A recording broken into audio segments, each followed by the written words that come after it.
Why do so many people reach success and then fail?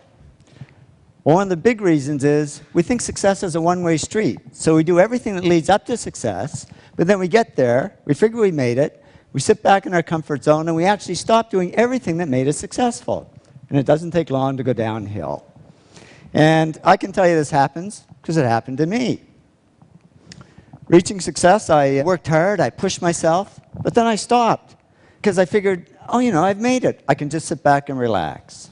Reaching success, I always tried to improve and do good work, but then I stopped because I figured, hey, I'm good enough. I don't need to improve anymore. Reaching success, I always was pretty good at coming up with good ideas because I did all these simple things that lead to ideas. But then I stopped because I figured I was this hotshot guy and I shouldn't have to work at ideas. They should just come like magic. And the only thing that came was creative block. I couldn't come up with any ideas. Reaching success, I always focused on clients and projects and ignored the money. But then all this money started pouring in, and I got distracted by it. And suddenly I was on the phone to my stockbroker and my real estate agent when I should have been talking to my clients. And reaching success, I always did what I loved. But then I got into stuff I didn't love, like management. I'm the world's worst manager, but I figured I should be doing it because I was, after all, the president of the company. Well, soon a black cloud formed over my head, and here I was, outwardly very successful, but inwardly very depressed. But I'm a guy.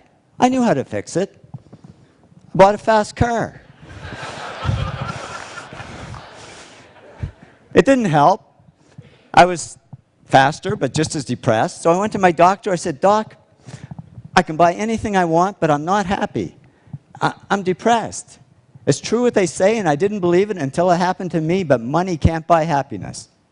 He said, no, but it can buy Prozac.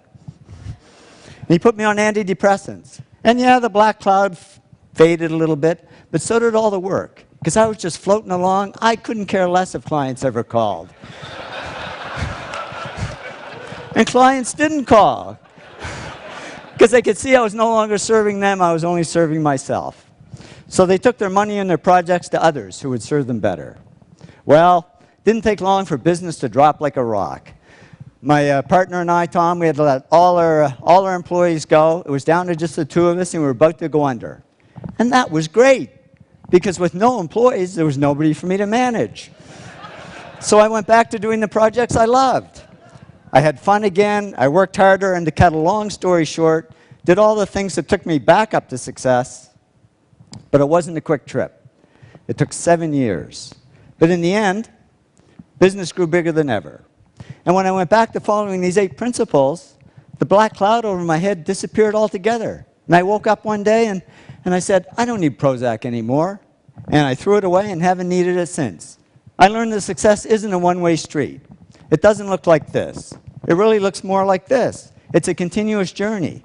And if we want to avoid success to failure syndrome, we just keep following these 8 principles, because that's not only how we achieve success, it's how we sustain it. So here's to your continued success. Thank you very much.